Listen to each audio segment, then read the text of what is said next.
Hi. Hi, everybody. Can you see me? Hi. Good evening. And I would like to introduce myself. My name is Ta-Kang Yeh from National Taipei University. If you have any question, please feel free to write down your question anytime here. That I can read your message, that I can reply you. I can give you some response. Please give me your comments and the question anytime. And now this is the third week of the course, and this topic is the satellite positioning and the global navigation satellite system. I'm not familiar with you because I don't know, do you have read here the GNSS? So in my course, I will divide it into 5 parts. The first one is the what is the global navigation satellite system, mean GNSS. The second, I would like to brief introduction of the time and the coordinate system, because the time is very important for the positioning. Because when we receive the signal from the satellite, we always calculate the time and transfer it to the distance between myself to the satellite. And third, I would like to give you some introduction of the satellite positioning, how we receive the signals and we can get our coordinate. And then I would like to give you some technology to improving the accuracy. And finally, I will introduce some application cases myself in my research. But the application of the satellite positioning in many fields. This figure is right down by USGS. We can use the signal directly. This is the GPS antenna, and we can set up it in the field trip and solar panel and some communication that we can receive the signal in real time. And when we use the direct, which means the direct GPS signal, we can get the precise coordinate. We can use it to the tectonic research, or we can observe the ice, the earthquake, or the volcano. And in the second part, when we receive the signal passes the atmosphere. So we can calculate the electronic of the ionosphere or the water vapor in the troposphere. And in the third part, we also can use the refract signal, and that we can get the parameter of this interface, that we can get the data of the ice height or the snow or the water vapor or the solid moisture. And but in this lecture, I would like to only introduce 4 applications, including the earthquake prediction and the water vapor determination, and then the land subsidence and the sea level determination. Okay, now I would like to go to the part A. What is the Global Navigation Satellite System, GNSS? Hi, if you have any question, please feel free to write down something here. Hi. If you have any question, please write down here. I can read and I can give you some response. Then that I can let me know you are online because this is the online course. I cannot. Sorry. And because I cannot see your face, so I don't know, do you make sense or not? So please give you some response if you have any question, okay? If you're okay, please write okay on the chat bar, okay? Hi, okay, thank you, Muta. Okay, thank you. Okay, now I would like to go to the part A, or what is the GNSS? The GNSS maybe not I can sure you if you read the GNSS, but I believe you know what is GPS. The GPS satellite is constructed by United States American. Totally 32 GPS satellite in space. And the second one is also have long history, which is constructed by Russia, and now totally 27 GLONASS satellite system.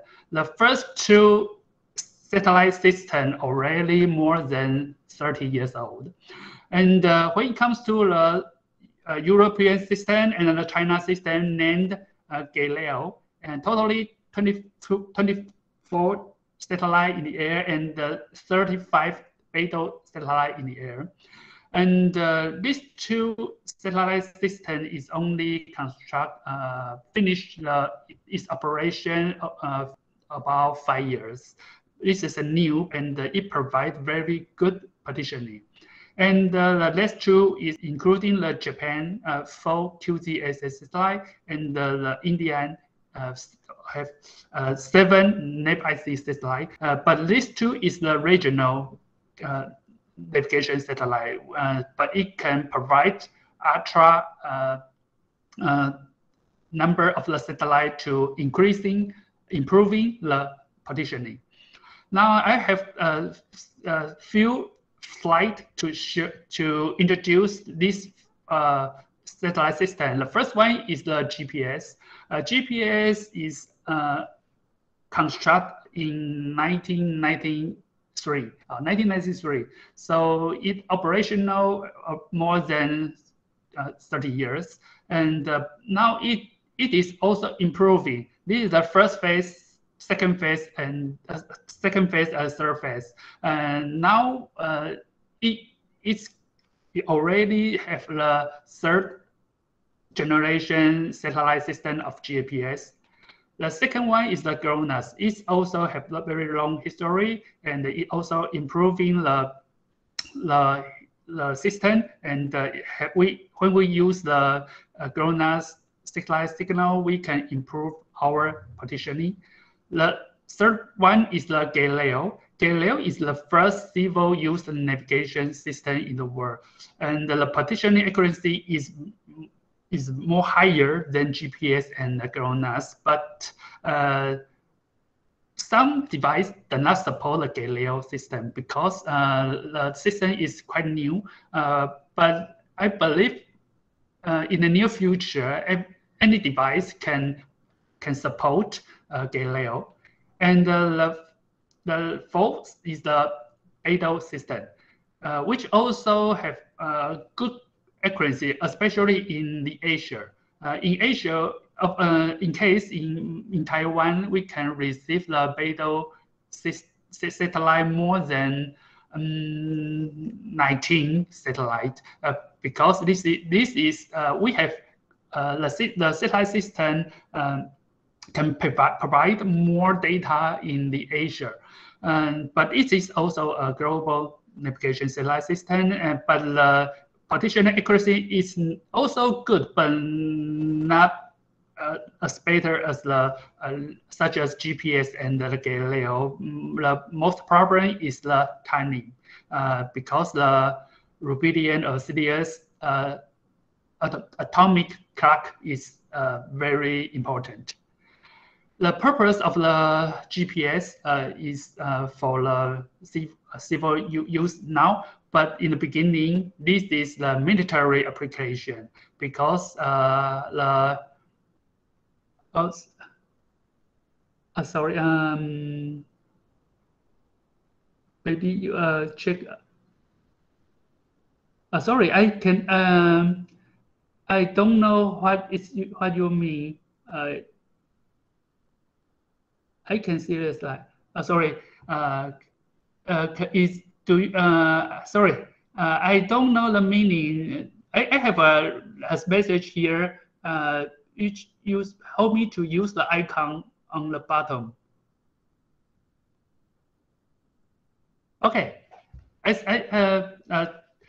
Two students give me some response. It's okay. So I skip the message. Thank you. And I know the slide will be a little small because sometimes I will switch to the note here. I can write down something to you, so I don't use the full screen to share my PowerPoint. Sorry. And the application of the GPS is original in military application, but now some civil application is very popular, such as the vehicle navigation or the transportation or the parking place searching. And we can use the, or some people will use the Uber Eats or to order your mail, which this application is also use the satellite navigation system.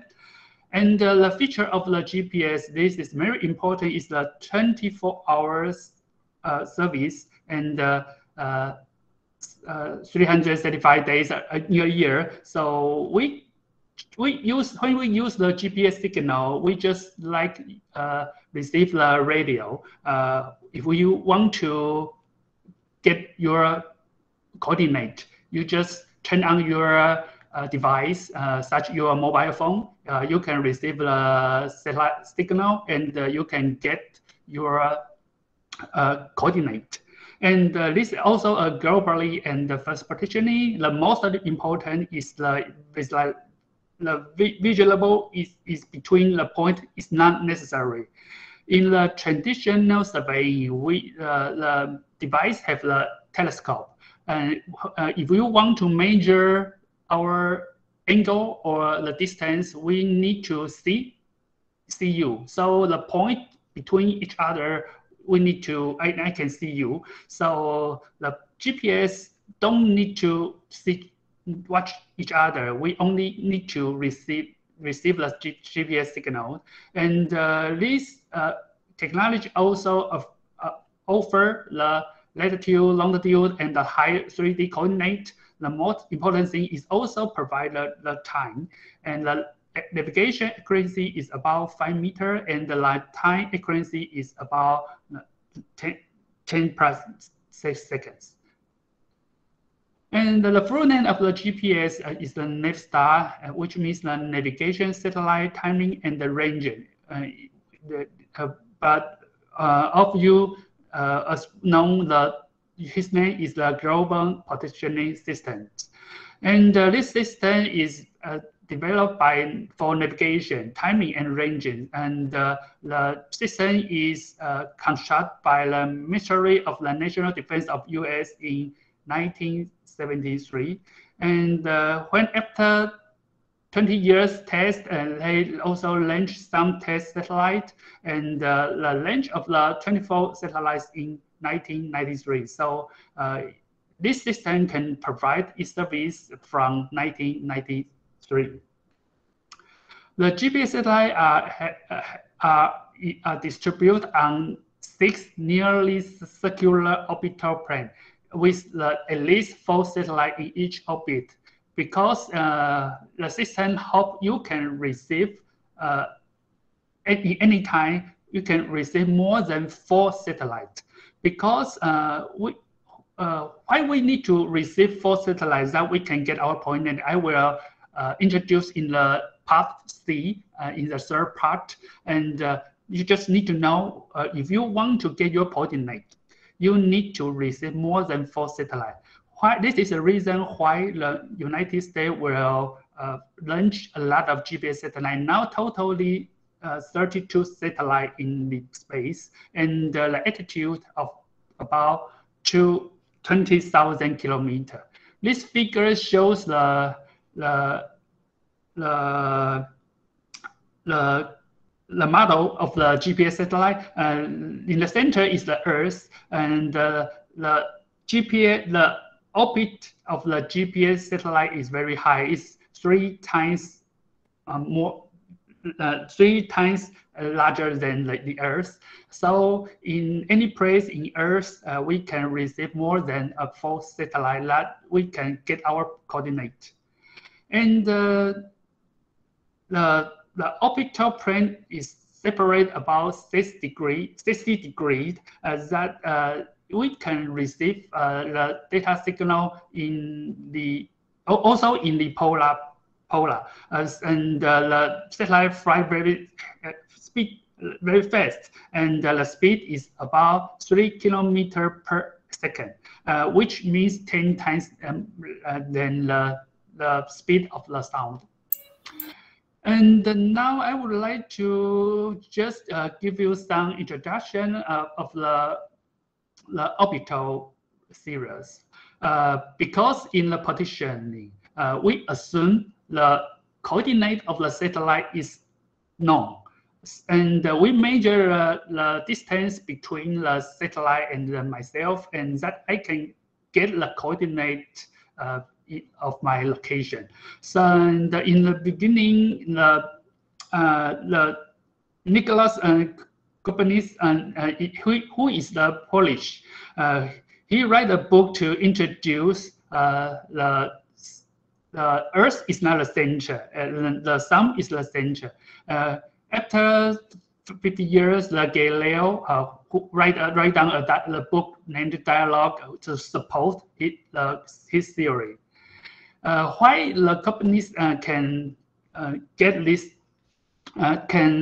can launch this series? Because in the night when we see the sky, we can see a lot of stars around like a circle, but only the planet such as Mars, we can see the light will go a circle and go continuous. So he write down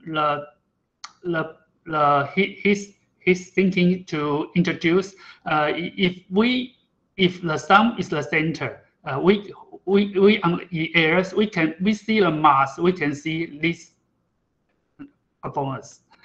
And when it comes to Kepler and Newton, so a lot of scientists research how the star move, and now we know we already know how the star moves, so we can calculate the orbit of the satellite, that we can assume the coordinate of the satellite is known.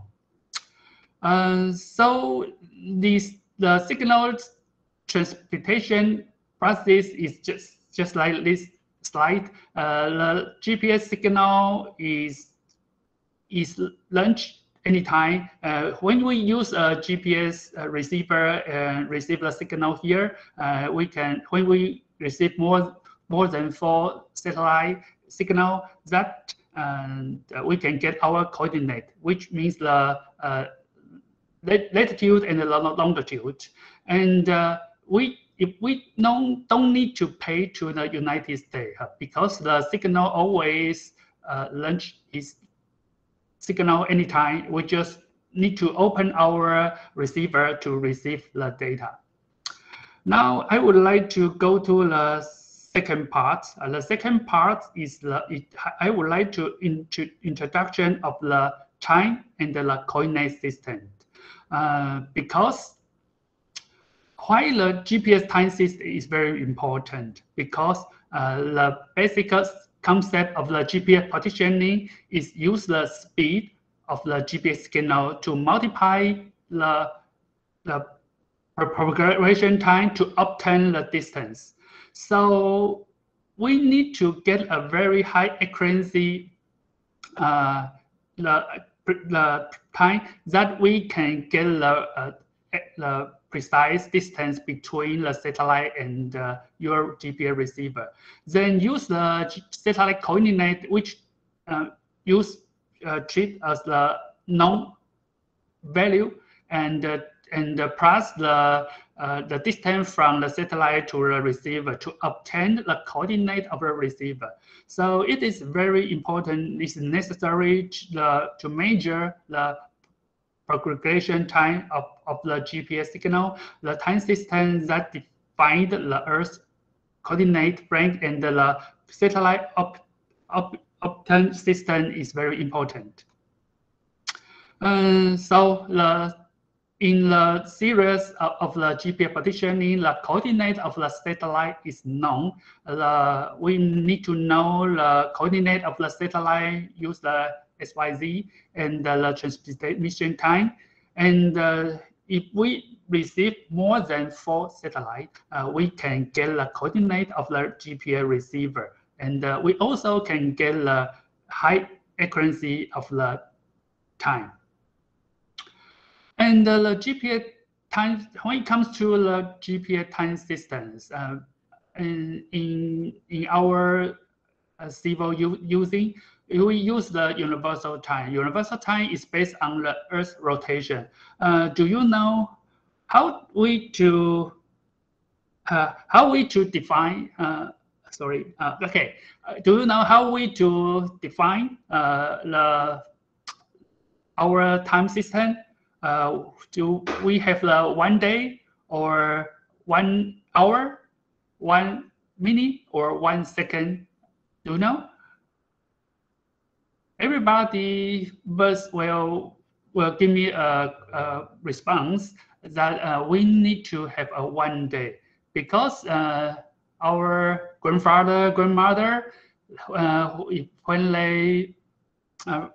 they how to define the date, the time, we always see the sun, but the sun will rise in the east direction. This is because the Earth's rotation. So we have several time systems. We can define it by the star or the sun. When the solar time, which means defined by the sun, this is also most popular named GMT, Greenwich Mean Time or Universal Time, or because the speed of the Earth's rotation is not consistent. So the Earth's rotation will go slower and slower by times. So the definition of the time, the second, will be different. So we have the leap second to correct this problem. So we have the UTC time, but this time is not consistent because this time is defined by the Earth's rotation. So some physical scientists will use some atomic time, because the atomic time is more stable. If we use this to define the atomic oscillation, the time will be higher accuracy. The atomic time, what is atomic time? In order to accurately describe the motion of the satellite, an uniform time observation is required.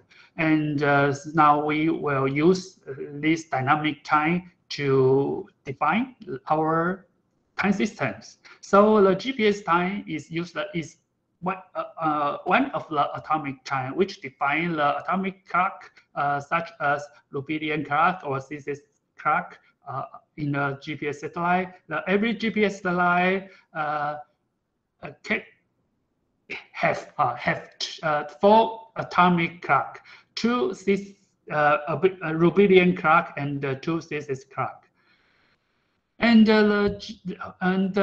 because the speed of the satellite signal transmission is the same as the speed of light. So the signal move very quickly, and even the error of the clock is only just very small, but it will affect the distance between the GPS and the receiver very largely. So every GPS satellite carry 2 series atomic clock and the Orbital clock, and the definition of the time is by seasons. The second part, I would like to introduce the GPS coordinate systems because the planet is always moving. For the physical research, we need to have a definite, very consistent coordinate system that the number of the coordinate will be more meaning. And to study the shape of the Earth, we must first digitalize to space on the Earth's surface. That we must to establish a coordinate system to our GPS satellite, and the data can be leveling at the top or shape and the planet. The shape of the real Earth's surface is very not regular, and we can see the sea level is very different between in every place, and the sea level will very big different about 100 meters in different places. I believe some of you have read the book which introduced the geode. The geode, which means the average sea level height, and which because the gravity different in the Earth. So we need to have the Earth to define the size of our Earth. Now we need to have a long radius and or a short radius that we can use this to define the size of our Earth. And this table shows several kind of definition in the past. Now we always use the GRS 18 or WGS 18 to in our application, and the GPS satellite also use the WGS 84, which means the World Geodetic System 1984, because after in the recently for 40 years, the size of the Earth is already obtained very clearly, so the definition of the Earth is not changed anymore. If we don't declare the data of our coordinate, maybe sometimes we will have some problem, just like this one. This is a correct location. This is a wrong location because without the data correction. In many countries or region have their definition to determine his coordinate system. Of course, in Taiwan, we have our own data, but the satellite navigation is the globally application, so the coordinate system should be the same. So the World Geodetic System 1984, which means the WGS 84 is applied by GPS, provide the latitude and the longitude values with the same accuracy in the world already. It has calculated the positioning of the center of the Earth, which means the zero of the coordinate system is in the center of the Earth. But so this kind of definition is not easy to make sense for the users. Regarding the WGS 84 as a global data, so we need to worry about when you use the GPS positioning to the other countries, you don't need to transfer your coordinate system to the local coordinate system. Okay, now I would like to give you some theory of the satellite positioning. Okay, so let me read some question here. Let me make sure everyone have no any further question. And I see a question here. Sorry. sorry, Fuzzy. I see a question from the Pizza Fuzzy. Sorry, is it right? I don't make sense of your question. You mean we use the time divide the helium atomic oscillation? But I don't know what is your question. If you want, you can write down more here, and let me check if you have any question. No, okay. Sorry, I see a question, but I don't make sense. Okay, if you have time, you can write down more that I can understand what you would like to ask me. And when it comes to the third party, I would like to introduce the theory of the satellite positioning. And this figure shows you can see a 4 GPS satellite here. And now when we receive more than 4 GPS satellites, the coordinate of the GPS satellite is known. So our GPS receiver, we always receive the signal and calculate the distance between the receiver and the satellite. So when we open our GPS receiver, we can receive distance 1, distance 2, distance 3 between the different satellites. In the same time, we also know the coordinate of the GPS satellite. Even the GPS move very fast in the space, but the orbit of the GPS signal is already very well known by the people's calculation. So we always calculate the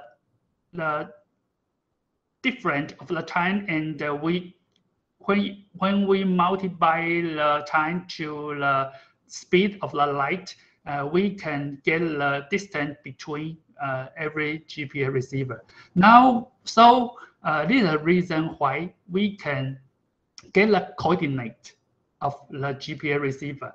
In the beginning, I also let you know the GPS is a tool not only provide the coordinate, also provide the time.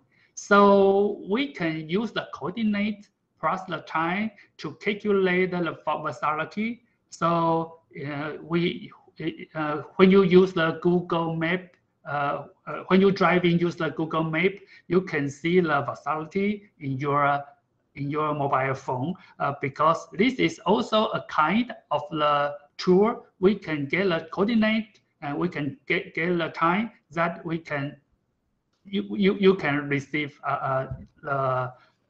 you can calculate the velocity. So this is the principle of the GPS position. And the most important thing is the coordinate of the GPS satellite is traced as known, and the observation is the distance between the receiver to the satellite. And we can get what? The first one is the 3D coordinate and the time. And so this is a known coordinate of the GPS satellite with observation, the distance between receiver to the satellite. So we can calculate the unknown parameter, including 3D coordinate and the time. And this is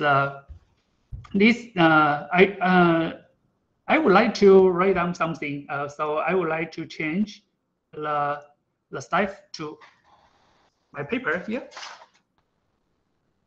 So myself, I have a GPS receiver. Now for example, if I don't know where I am, I would like to get the coordinate of my GPS receiver, so we can receive a satellite signal that we can get the distance. The distance may be 20,000 kilometers. But if we only receive one GPS signal, I don't know where I am because in the circle, in any place is in accordance with the distance between you to the GPS satellite. Is also 20,000 kilometers, 20,000 kilometers, 20,000 kilometers. So in this case, if you only receive one GPS satellite, we have a lot of resolution. If you receive a second GPS signal, just like here, if we get the observation and determine the distance between my receiver to the GPS satellite is 21,000 kilometers. Now, in the circle, is any place is also in accordance with the 21,000 kilometers. So only 2 points. This is the first point. This is the second point. Only these 2 points. The distance between the first satellite is 20,000 kilometers, and to the second satellite is the distance between the receiver and the GPS satellite is 21,000 kilometers. So if we receive 2 satellites, we don't know where I am because 2 points accordance with the distance between the 20 kilometers and the 21 kilometers. So we need to receive another GPS receiver, just like here. I would like to use the black one. If we receive another one, so if I receive, sorry, it's wrong. Okay, I need to plot it here. If we receive the signal and calculate the distance between the receiver and the satellite is 19,000 kilometers. So also have a circle. So if the signal don't have any errors, that only 1 point in accordance with the satellite 1, 20,000 kilometers, satellite 2, 21,000 kilometers, and the satellite 3, 19 kilometers. So we can get our coordinate. But this example is to the 2-dimensional. If in the 3-dimensional, you need to receive more than 4 satellites. Okay, let me turn it back to the slide. So this is the reason why we need to receive more than 3 coordinates. And at the same time, when we receive 4 GPS signal, and we can get the coordinate time, and this is unknown parameter we would like to determine in the GPS satellite positioning. So the basic concept of the GPS positioning is use the coordinate of the non-satellite in the air, in the space, and the observed distance between the receiver and the satellite to obtain the coordinate of the receiver. So in the formula, the S1, Y1, Z1, the S1, Y1, Z1 is the known coordinate of the satellite. And the XR, YR, ZR is the unknown coordinate of the GPS receiver. So this is the coordinate of the GPS satellite 1. This is the coordinate of the GPS receiver.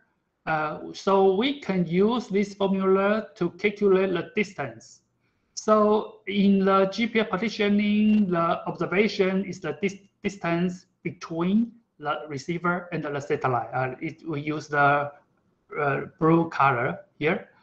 So this is the observation. This is the known parameter, and this is the unknown parameter. And the C means the speed of the light. This is also a known parameter. So the fourth unknown parameter is the time.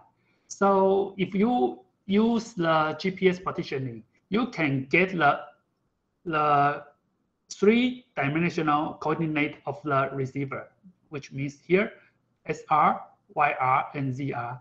And also we have the fourth unknown parameter, means the time of the GPS receiver. So totally 4 unknown parameter we need to receive for satellite. This means the satellite 1, satellite 2, satellite 3, satellite 4. That if we have 4 GPS satellite, that we can write down 4 formula to calculate the unknown parameter, which means the coordinate of the GPS receiver, three-dimensional here, and the time of the GPS receiver.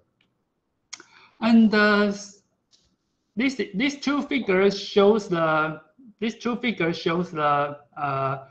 principle of the two-dimensional space partitioning, and the GPS receiver can measure the time that satellite signal traveled from the satellite to receiver, just like this one. So only 2 points in two-dimensional. The formula. If we receive the 2 satellite signal, we can write down 2 formula.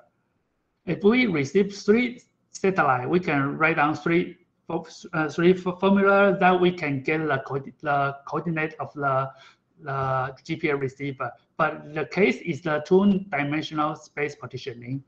When it comes to the three-dimensional, this figure is not easy to read because when you receive the GPS signal, this is not the two-dimensional; it's a three-dimensional. So when we receive the signal, not only 2 points. This is you can see a lot of solution here.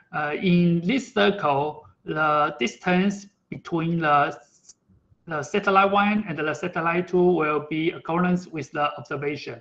So in this time, the partitioning of the satellite receiver should be on the surface of the face, so the second satellite is considered. So there are 4 unknown number of the receiver partitioning and the clock error. So the totally 4 satellites should be received, that we can get our coordinate. After adding the 4th satellite, we can get 3D coordinate, and the received clock error can be solved. And when it comes to the GPS observation, in the GPS observation, including 2 types of the data. The first one is the cold observation. The second one is the carrier phase observation. The general known the cold observation is the pseudo range. Why it means the pseudo? Because the cold observation involve a lot of error, so the range is not a real one. So we call it a pseudo range. The unit is the meter. So when we receive this kind of the data, the coordinate of the receiver can be calculated immediately. So when you use the cold observation, we can use this kind of the data for the navigation, because or something you need to get your coordinate immediately, such as the kinematic partitioning. But when we use the cold observation, the error of the coordinate will be larger, because a lot of error in the signal. In the other hand, we also the GPS also provide the carrier phase observation.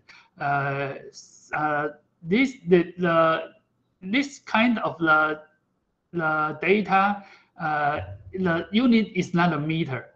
The unit of the carrier phase is the number of the cycle, which means the phase transfer from the satellite to your receiver. The receiver start to calculate after locking the carriers. So each channel cannot get your coordinate immediately. So you need to receive the data more than 1 minute or 1 hour. When you receive the data longer and longer, you can get better and better coordinate. You can get better result. So these two kind of the data we can use. If you use your mobile phone to receive the data, you also use the code observation now. But if you use some device which such as the geodetic GPS receiver, this kind of the device not only receive the code observation, but also receive the carrier phase observation. That we can get better precision of the coordinate, and we can use this kind of the result to some scientist application. For me, we can use this the result of the GPS coordinate to apply it for the ship height, the positioning of the ship, or to monitor the land subsidence. And I will this figure shows the code observation. This is the code phase log data, which the data we can make a comparison to each other to get the time. And two types of the code observation in the GPS signal, including the C or the P code. And the C code is the pseudo range observation with poor accuracy. And the P code provide better accuracy, but this kind of the signal does not provide to anyone. So for the civil using, we only can use the CA code and or the C code to the civil users. And when it comes to the pseudo range measurement, because the distance between the satellite to the users, this is a true distance, but a lot of the error will involved in the signal. So this is the reason why we called the observation named pseudo range, because a lot of error, including the receiver clock error and the error from the atmosphere, ionosphere, troposphere, and the error from the clock error. So the distance is not accurate. It's not higher precision. So we cannot use the pseudo range to determine the true distance between the satellite and the user. So this is the reason why it calls the pseudo range. And when it comes to the second part of the observation and the carrier phase, the carrier phase is not the same with the pseudo range. You can see this is the phase data, like this one. This kind of the data is the same when we receive from different satellites. So we cannot use this kind of the signal to determine the distance between the receiver and the satellite immediately. We need to receive more data, and when we receive enough data, we can calculate the ambiguity to determine the distance between the GPS satellite and the receiver.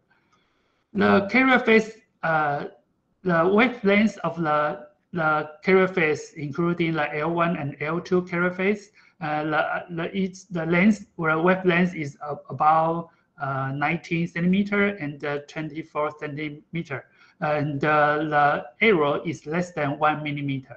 So if we use this kind of the data, we can get more accuracy partitioning. But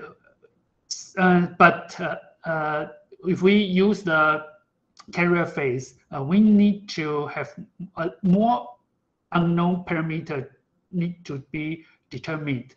Because this kind of the observation, unlike the shooter range, the carrier phase observation contains an unknown phase ambiguity. This is very important because when we receive the signal, we don't know what distance between the GPS satellite and the GPS receiver. We only know what? Well, we only know this one, very short part, which means not the inter part. The inter part of the carrier phase, just like the red one, the GPS satellite launch the carrier phase data, the signal, just like this one. But when we receive the signal, we only measure the length of the signal in the green one. The totally how many ambiguity we don't know. So we need to receive more data to calculate the number, the inter number to determine the distance between the satellite and the GPS antenna. If we get a result of the ambiguity, now, which means we know the number of the phase between the GPS satellite and the GPS receiver, that we can get a distance between the GPS satellite and the receiver. So we have more than one unknown parameter. We name it n, which this n called the ambiguity. This is the important part if you would like to get the distance between the GPS satellite to the GPS receiver. Okay, now I finished the first 3 parts of our lecture. Let me see. I see some question here, so let me give some response. So, the question is not to me because the audience hope to share the slide. The slide I can share the slide. I already provide to the TSU in Taiwan. So he also responds we can share the slide to everyone. It's no problem. So now the time is 4:55. Maybe we can have 5 minutes break, and everyone can take a break. And if you have any question, you can write down in the chat part. Later, I can give you some response. So now we have a 5 minutes break. Okay. Okay. See you later.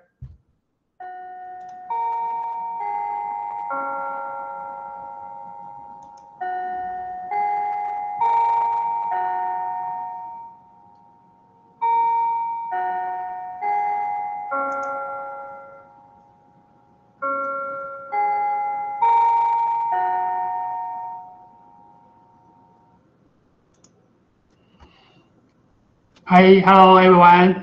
I'm back, and now I have about 1 hour. I would like to introduce some stages of the accuracy improvement And finally, I will give some cases about my research about the GNS application on YouTube-nya apa? Sorry, on the water vapor determination or the lens subsidence and such this kind of application. And now I would like to introduce the stage of the accuracy, how we improve the GNS partitioning. And this figure, this slide shows some stage, including the single point partitioning. This is the first one I would like to introduce. And the second one is the differential GPS. We also call it DGPS. And the third part is the RTK, which means the real-time kinematic. And we also would like to introduce the static relative partitioning and the precise point partitioning. And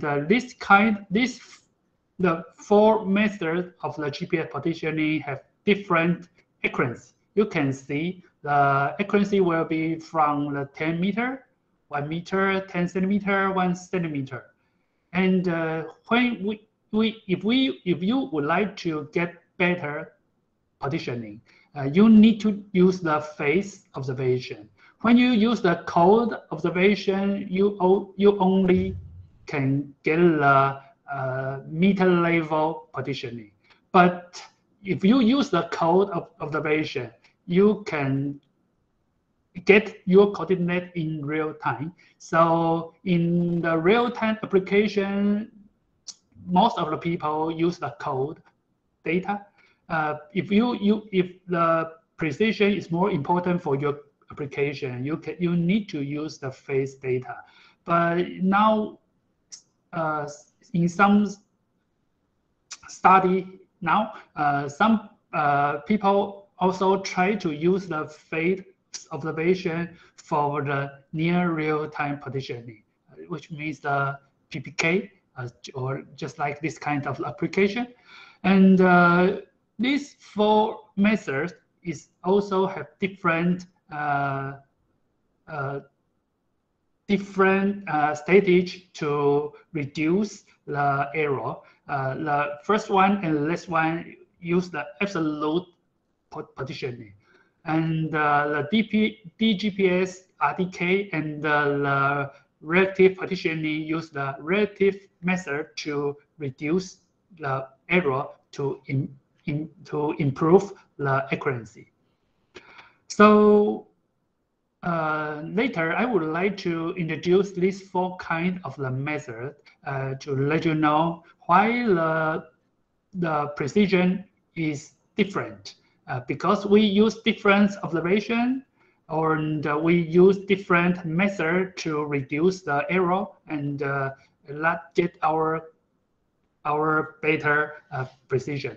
But when it comes to the fourth and the last one, we need to have more data, which means we need to have 1 hour, 2 hour, maybe 24-hour data that we can improve the accuracy of the partitioning.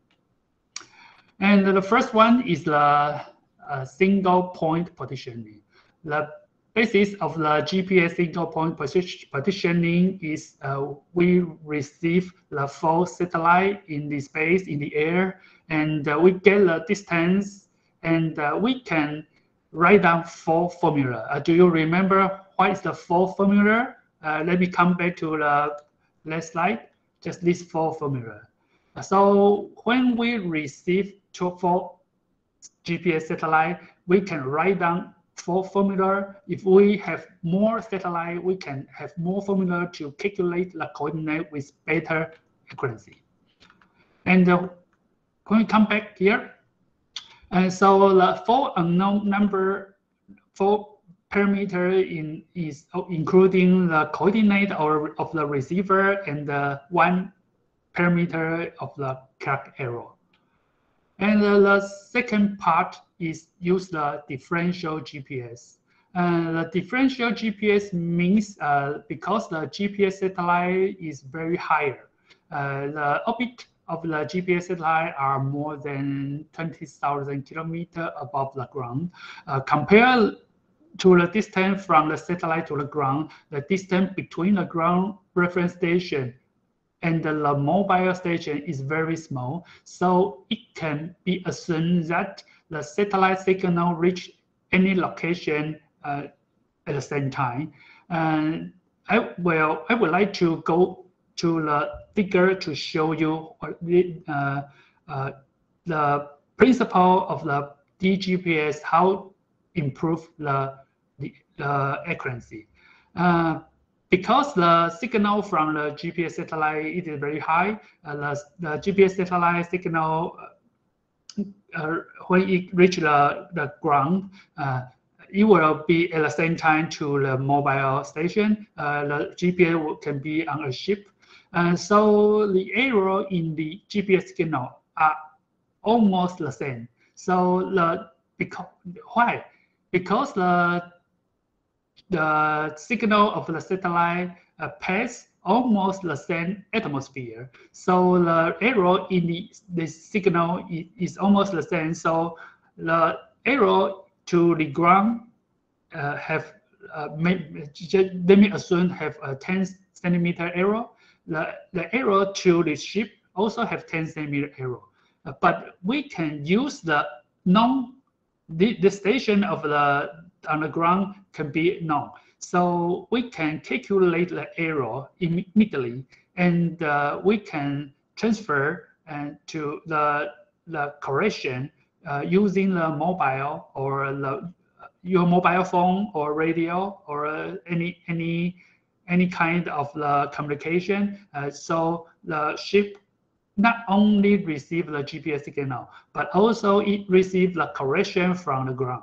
So with this method, the precision can be improved of the ship. So the GPS usually refer to a GPS base station. This means this one, we need to a base station. The distance between the ship to the base station can be more than 100 kilometers. That will be fine. The precision of the DGPS will be about 1 meter to 3 meters. So the distance can be very long. More than 100 kilometers will be also okay. So through the radio, mobile phone, and any communication device, it sends the coordinate to the single point positioning to the base station at a constant moment and the correction of the non-coordinate. So when the ship receives the GPS signal, it also plus the correction, and the coordinate of the ship can be improved immediately. So the error can be calculated using the observation data received by the base GPS station and set up a known location. And we only need to compare the result obtained by GPS single point positioning with the known station coordinate. The error among the coordinate difference can be obtained. So we can use some communication device to transmit the error correction to the users. That the correction data is then set to the mobile station, and the error of the positioning can be from 10 meter improved to the 1 to 3 meter. Why is the 1 to 3 meter? This depends on how long between the mobile station to the base station. If the mobile station is more longer, the precision will be not better.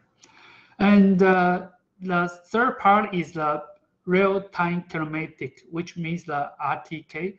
The principle of the RTK is almost the same with the DGPS, but big difference between the DGPS and the RTK is DGPS use the shooter range observation, and the RTK use the carrier phase observation, which means the DGPS is real time, in real time.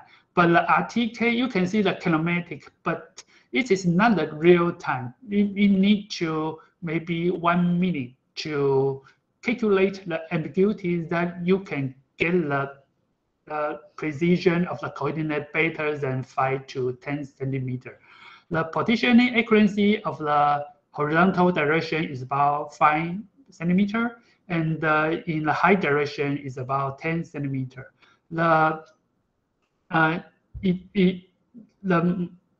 big problem of the RTK is it's not the real-time kinematic. You need to solve the phase ambiguity. So it takes about 1 minute to initialization. So if you use the DGPS, such the GPS on an airplane or a ship, you can get a coordinate in real time. But the RTK is not the real time. You need to initialization. You need to wait about 1 minute. You can get the coordinate. Once the solution is solved successfully, even if the point is measured move continually, the positioning accuracy is also about a few centimeters. It's in real time. This figure shows the principle why the precision of the RTK can improve it. You also use the base station here. The base station receives the GPS data, but the base station don't process the data. It only transit the data via any kind of communication and transit to the mobile station. The mobile station, when it receives the satellite signal, and it also receives the data from the base station. So it can calculate the ambiguity on the fly. We also call it OTF on the fly. And when we get the ambiguity, now we can get a very high accuracy coordinate of the mobile station. But some limitation of the RTK because the distance cannot be too longer. In the DGPS, the distance between the space station and the mobile station can be about 100 kilometers. But when it comes to the RTK, the distance between the base station and the mobile station is not larger than 10 kilometers. If the distance larger than 10 meters, the larger resolution cannot be omitted in the data processing. Which means we cannot get the ambiguity. So we also cannot, the distance will decrease the positioning accuracy. The second part is the RTK need to have a better communication device, and when the data transfer restrictions, if you use the radio or you use some local communication device, when the distance between the base station and the mobile station is too long, and the communication quality is poor, that you can get a correction data, which means the radio cannot support the distance too longer between the main station and the mobile station. The second limitation of the RTK is the base station second mode, because the surveyor need to set up the GPS receiver on this point should be known. That we can use the coordinate of the base station to calculate the unknown point of the mobile station. So it takes a long time to set up a base station. So we also need to have the radio data transmission equipment, so it's not easy to use. And the third part I would like to introduce is the static relative partitioning. And when we use in the static relative partitioning, we need to use at least 2 receivers, just like this one. And the receiver cannot move. You need to set up on a point. The one must be the known point, and the other one can be set up on the unknown point. And the connection of the base vector can be calculated when we receive enough GPS signal. And the more GPS data we receive, we can get more accuracy coordinate of the unknown point. And in Taiwan, and in some cadastral surveying, we need to receive the data more than 1 hour, that we can get about 1 to 2 centimeter 1 to 2 centimeter level coordinate of the unknown point. So if you would like to get better precision or accuracy, you need to waste more time.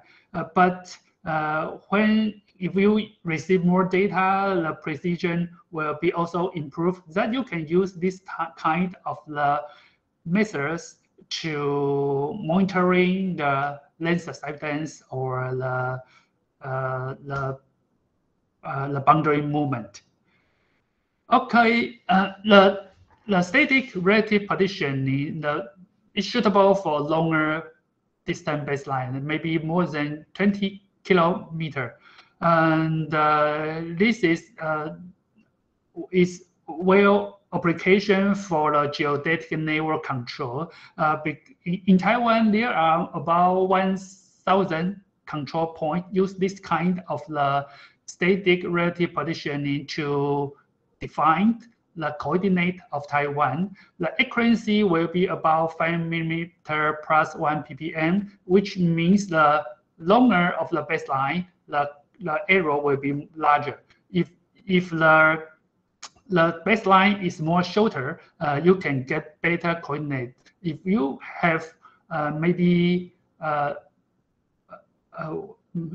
several months data, the precision of the partitioning will be maybe better than 1 millimeter. That you will have potential for the tectonic application.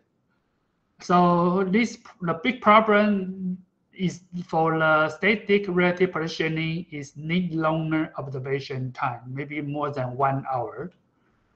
And how to reduce the error?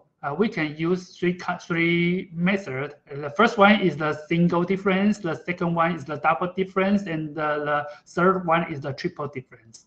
Let's come back to the single difference, which means we can use 2 GPS receiver we can use GPS receiver to receive the same GPS satellite. That when we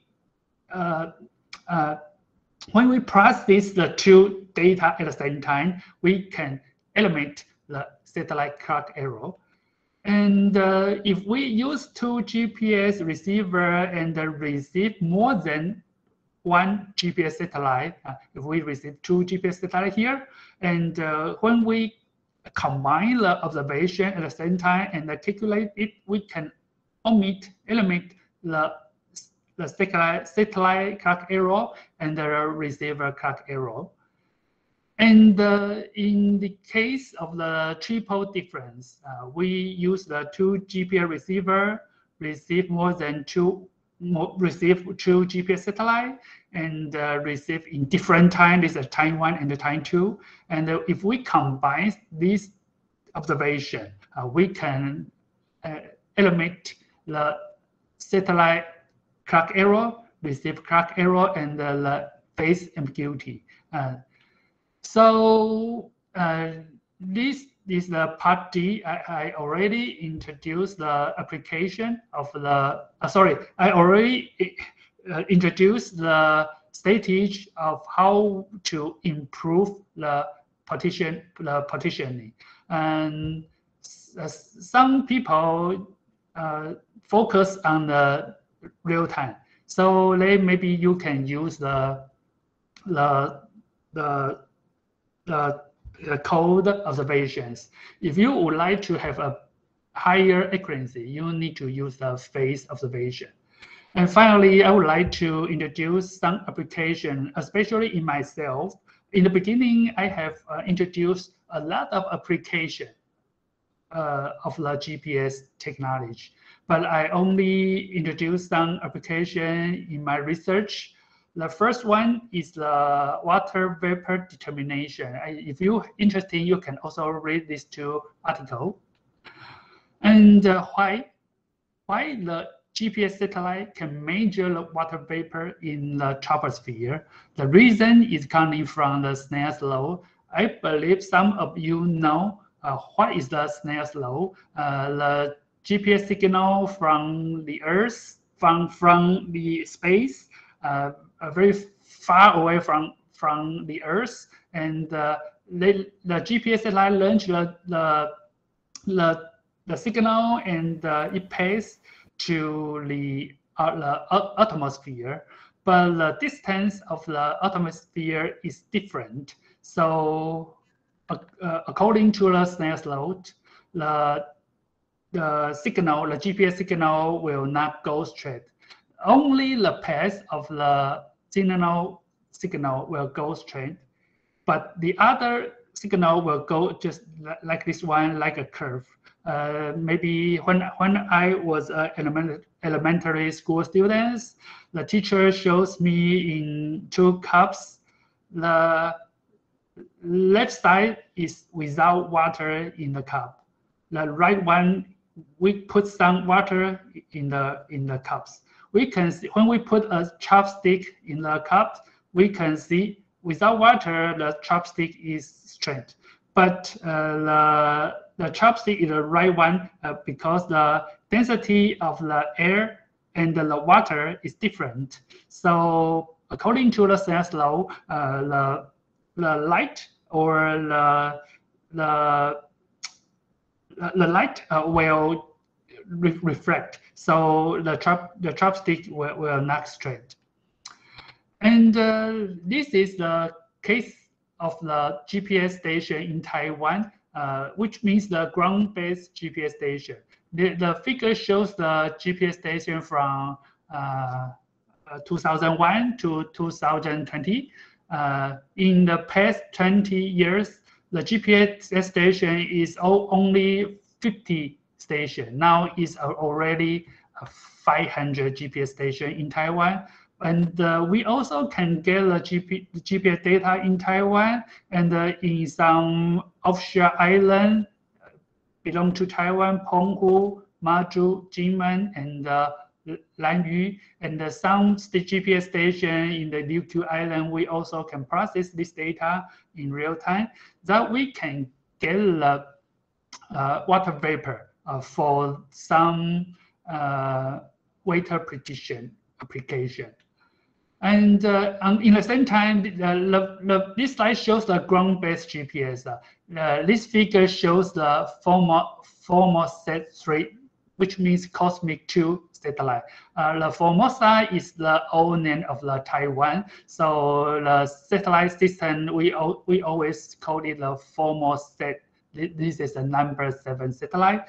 Totally six satellite already launched 2 years ago. Now it received the GPS data. So I would like to have a 1-minute video to let you know what is the radio occultation. Okay.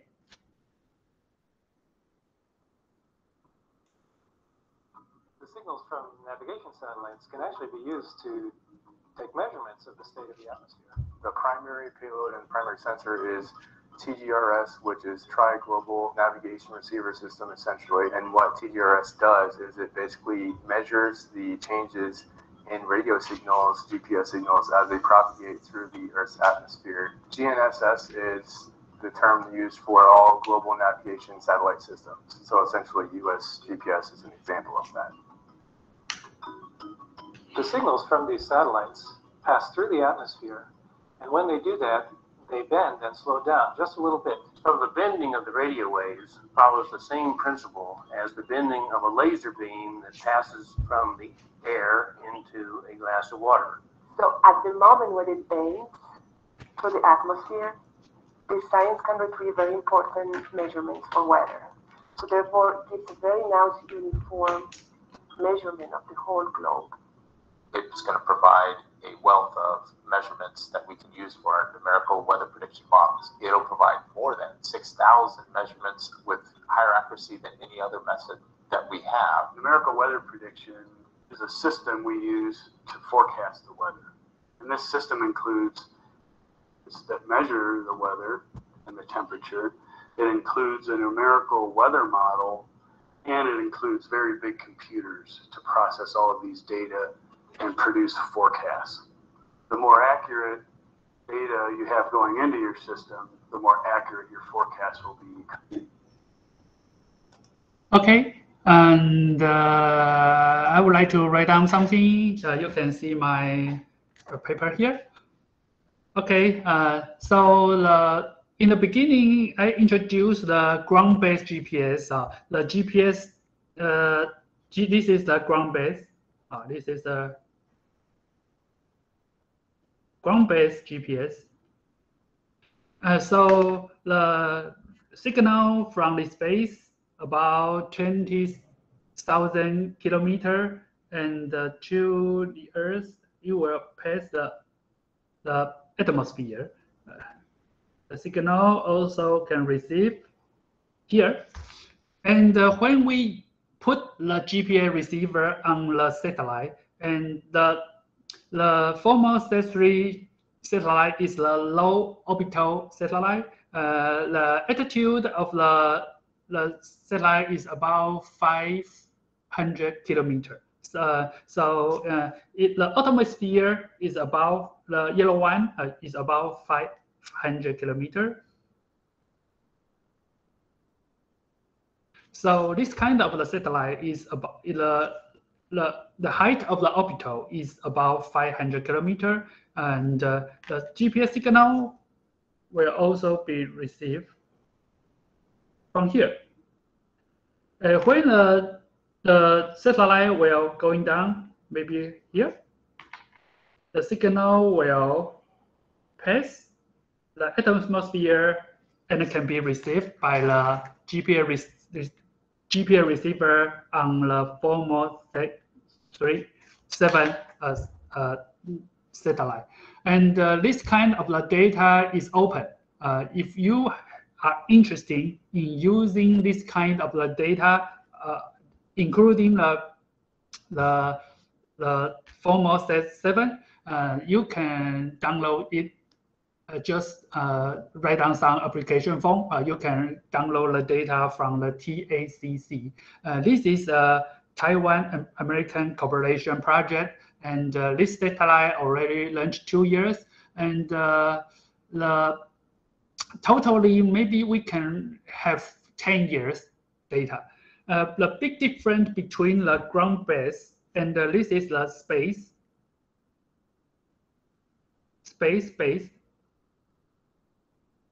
Ground-based GPS and the space-based, this means the GPS receivers set up on the low orbital satellite. And the big difference is the only some place we need to have land that we can set up the GPS receiver. But in the Earth, about 70% is ocean. So we cannot have a lot of data on the ocean. So we need to have this kind of the technology to get a parameter of the Earth. In my research, I focus on the water vapor. So this is also very important data in Taiwan. And so I'll come back.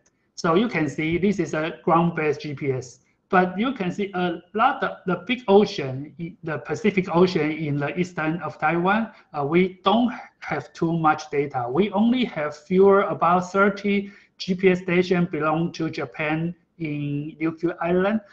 So we don't have enough data that it's not easy for the Central Weather Bureau of Taiwan to predict the weather. So we need to have this kind of the satellite. Now the formal set 3 mean cosmic 1 already launched more than 10 years. This is the second phase. We also launched the cosmic 2. Okay, so this is the GPS RO, which means the radio occultation. The space-bound GPS RO is in 2020 because the satellite is launched in 2019. So I already finished to calculate the space-bound GPS RO in 2020, totally about 1 million data set.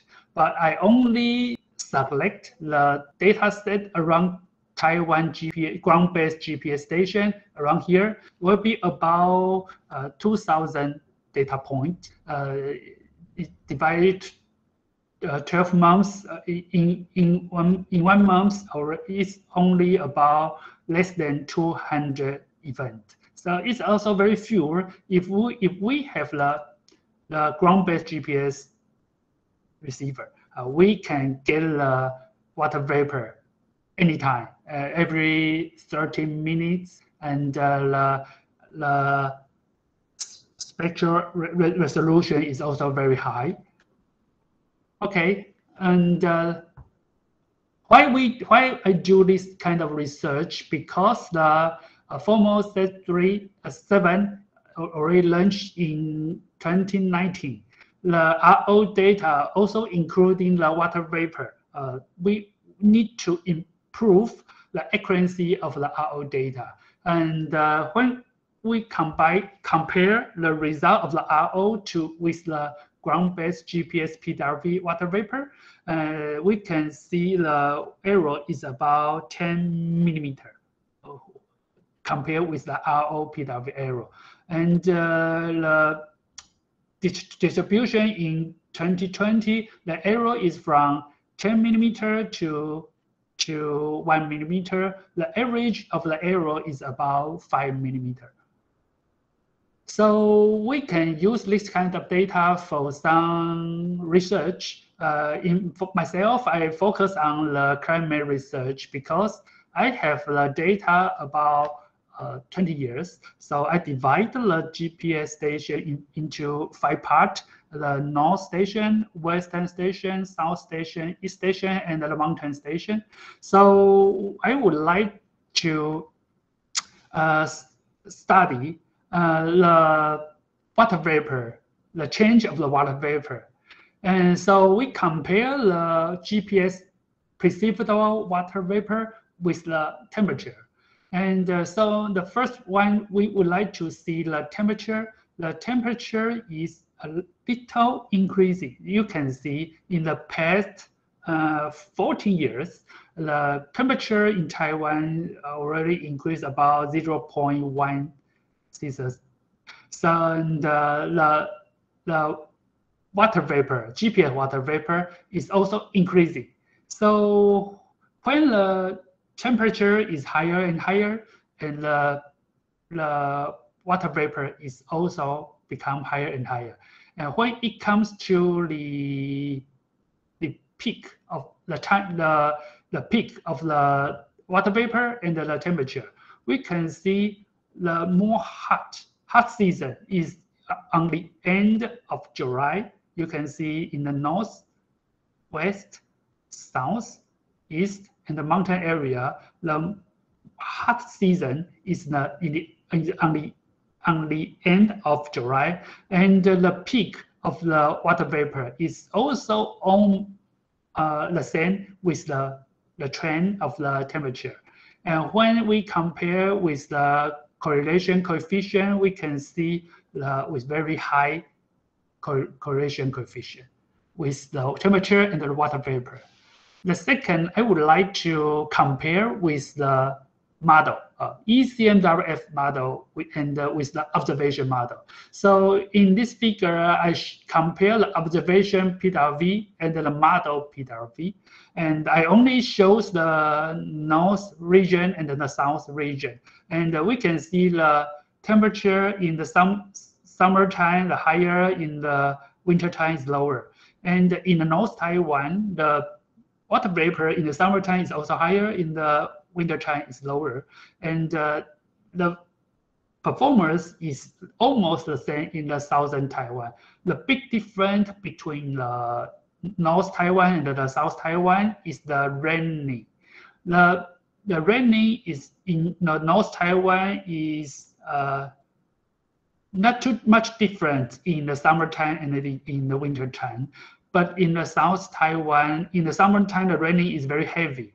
But in the wintertime, the raining is very fewer. This table shows the comparison between the observation water vapor and the model water vapor. You can see 2 points just like here and here. The most important thing is the observation is better than the model. This is the most important thing I would like to introduce to you because the spatial resolution is more higher if we use the GPS. The model resolution is very low. It will be about 100 kilometers 1 point. And so you can see in the North Taiwan, the amplitude should be lower. But you can see the model is very large. So in this one, I can say the observation is better. The same performance is also, you can see in the mountain area, because the mountain area always raining in Taiwan, and the GPS also have a very small amplitude, which means the always raining in the summer and in the winter time. And when it comes to the time of the peak, you can see the model and the observation is almost the same. The peak of the water vapor is always on the end of July. But the big difference between the observation and model is the increasing rate. The observation is 0.5 millimeter per year increasing. The model is also increasing, but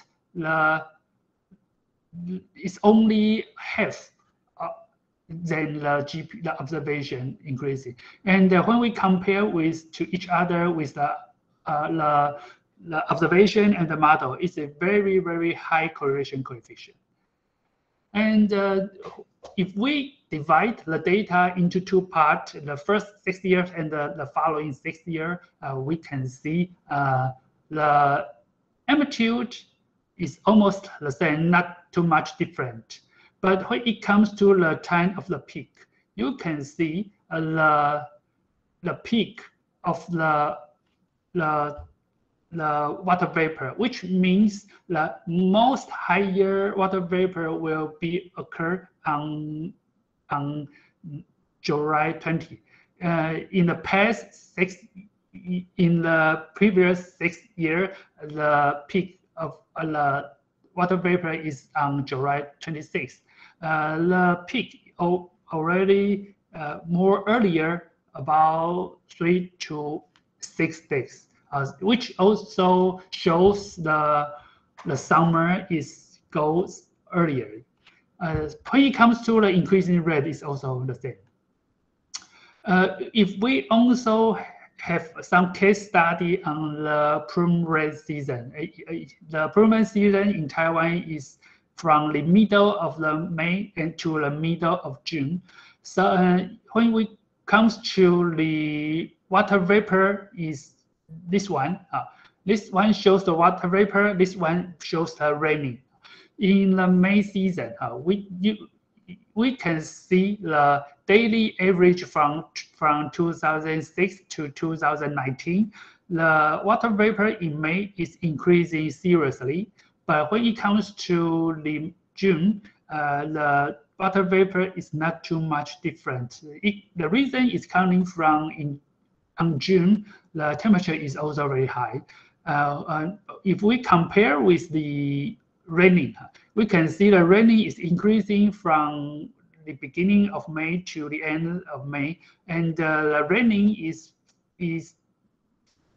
very large on the beginning of June, and when it comes to the end of June, the raining is very few. The raining season of Taiwan is from the middle of rain to the middle of June. This is called the plum rain season. If we compare the data, we can see the water vapor and the raining is increasing on May, and the raining is decreasing on June.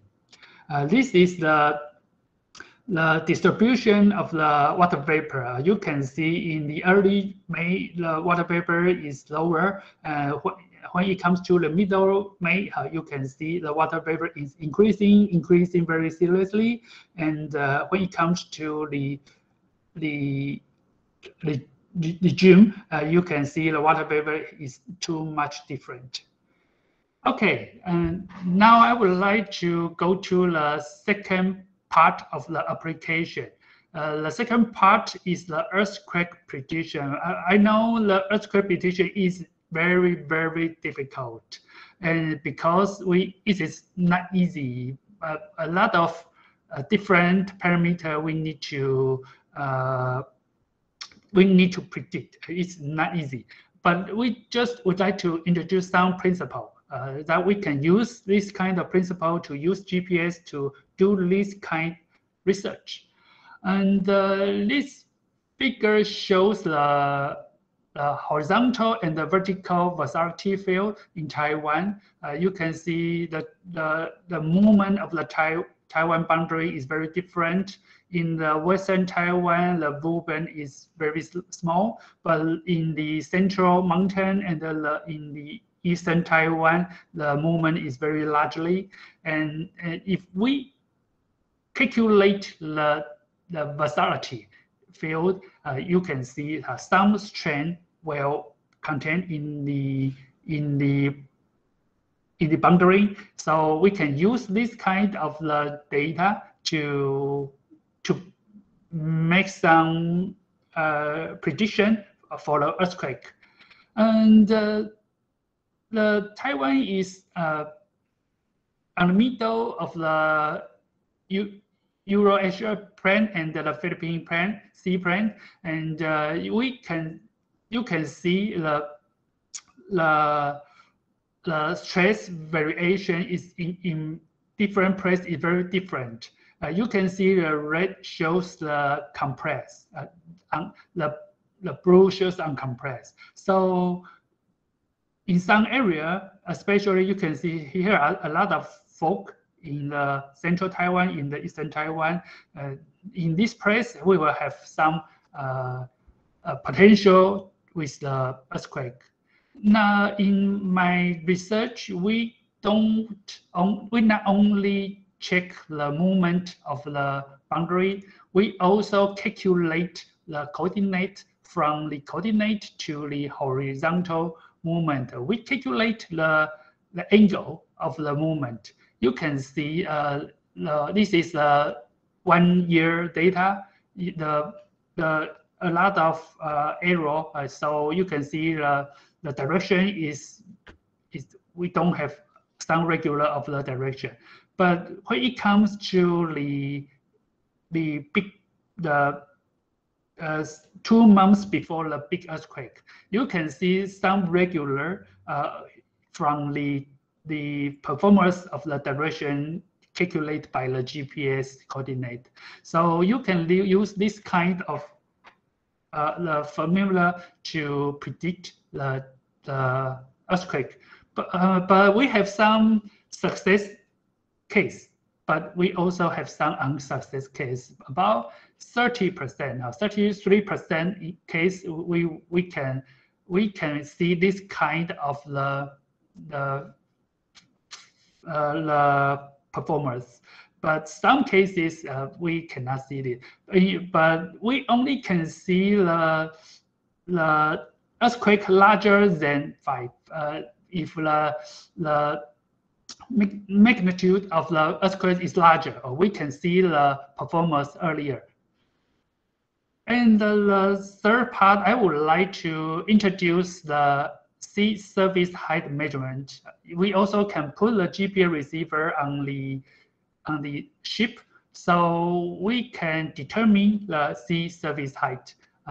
We put some GPS, totally 5 GPS receiver. The yellow shows the DGPS, and the red shows the geodetic GPS antenna. The DGPS is for in real time, and the red GPS is need to post processing. And we have 5 case study in 2017, and this is the area our ship movement, and from the April to July, and we have a lot of crossover direction to check our result, and we have a lot of crossover points, so we can double check the result is higher or better or worse. We use 3 kind of the methods to process the data, and before the adjustment, we can see the accuracy is about 20 centimeter.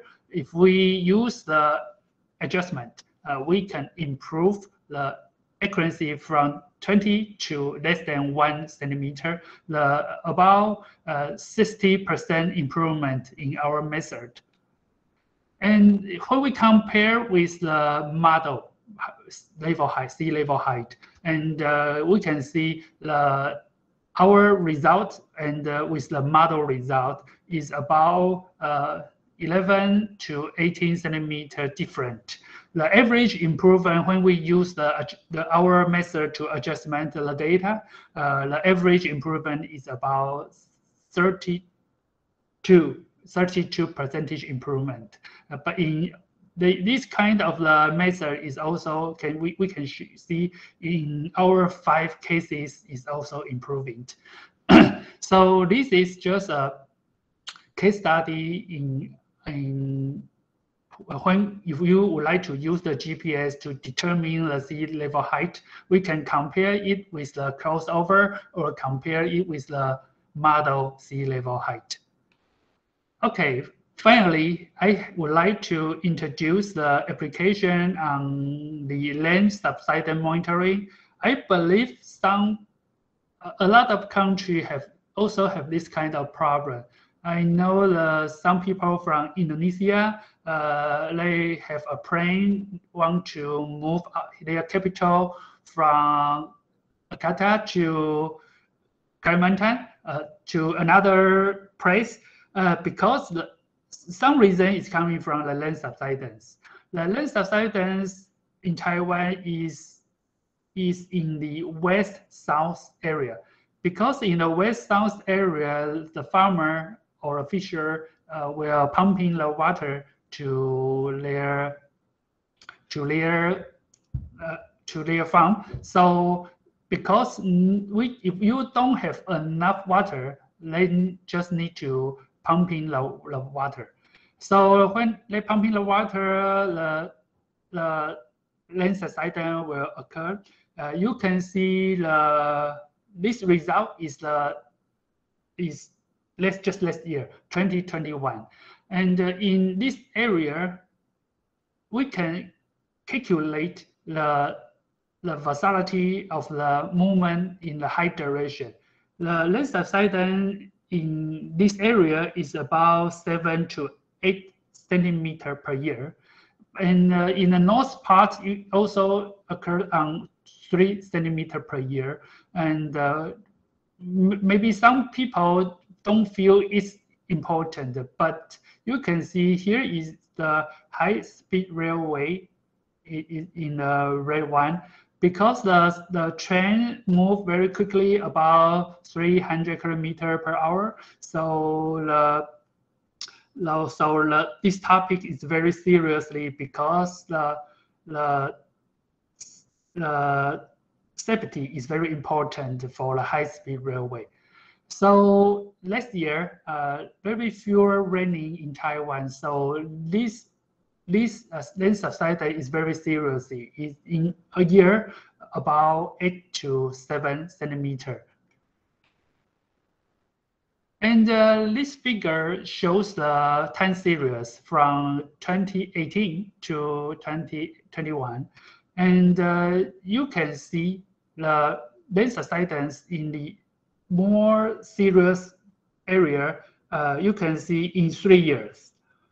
The land subsidence is about 20 centimeters, which means about 7 centimeters per year in average. This is the station of the high-speed railway. You also can see the land subsidence is very seriously. In the 4 years, you can see totally 50 centimeters, which means about 4 centimeters per year. And in the other place, we also have this kind of the formula. So the land subsidence issue will be very important. And finally, this is the last slide I would like to introduce is the land subsidence monitoring from 2018 to 2021. This is not a nature issue. This is the humanity issue because the farmers don't have water. They need to pump in the water from using the underground water. That's it. This is my topic, my talk today. Thank you very much for your time. If you have any question, you can feel free to let me know. You can send an email to me. Okay, do you have any questions?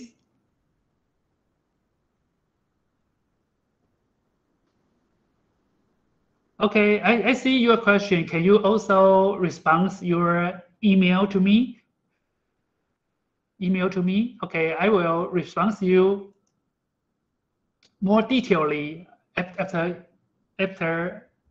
Okay, let me see. Can you use the? You want to use the GPA data for the earthquake prediction?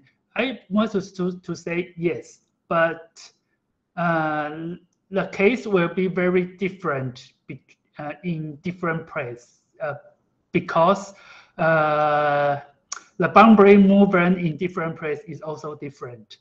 You can do this kind of study. You can also search from the articles. You can find a lot of paper introduce this performance, but sometimes the prediction will be failed because the precision of our period prediction is not accuracy enough. Maybe need more research, and in different places we need to have different performance. And so sorry, I don't know how to pronounce your name, Hafaja. Can you, because you have 3 questions, can you write down your email? I can reply you later. Okay, I see. I also see a question from Connie. I want to ask, can I get land subsidence based on the GPS ground-based? Yes, of course. The ground-based GPS is maybe for me is the best tool to determine the land subsidence. But it up to how many ground-based GPS you can obtain. So if you can get the GPS data, you just need to process the data. You can calculate the movement of the boundary. So I believe is the best tool. In the lens subsidence, some people also would like to use the INSA. INSA is also a better tool, but some image you need to buy. But we also can get some free image. But INSA also need GPS to correction. In the traditionally, we have the leveling. Leveling is the more traditional surveying tool for lens subsidence. It's with higher precision, but it's spend a lot of time and human power. So I believe if you want to do the research of the lens subsidence, GPS is more easy. You don't need to waste too much manpower to do this kind of data.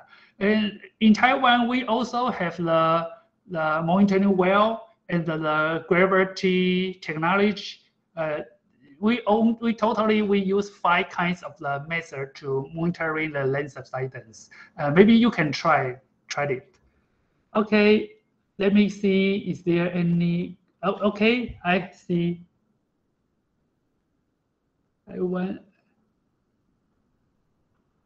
Okay. How minimum base? Oh, the minimum GPS station. Sorry, it's not easy to respond to you because I need to know the performance of your study area is very different or not.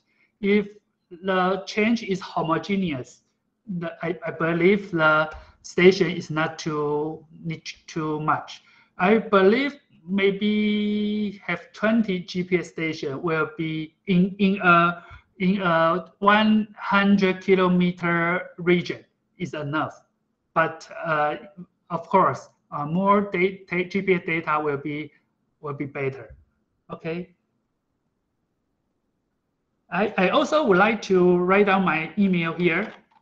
Okay.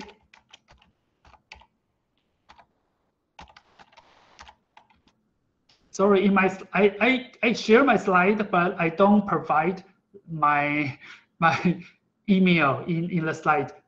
So if you have any further questions, please feel free to write an email to me. Maybe I can attach some paper or some slide to you. That would be more easy. We can have a deeply discussion. Okay.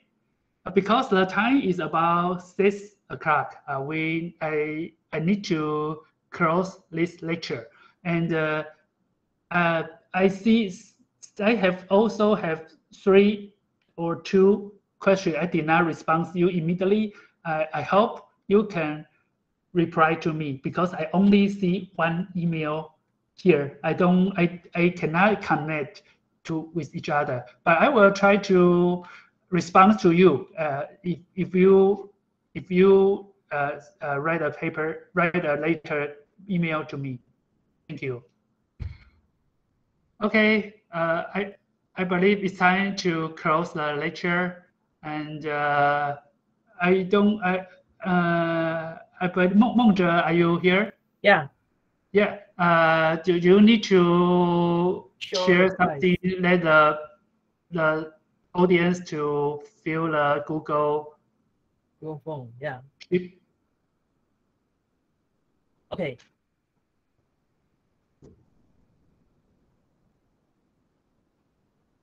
Can you see? Can you see that?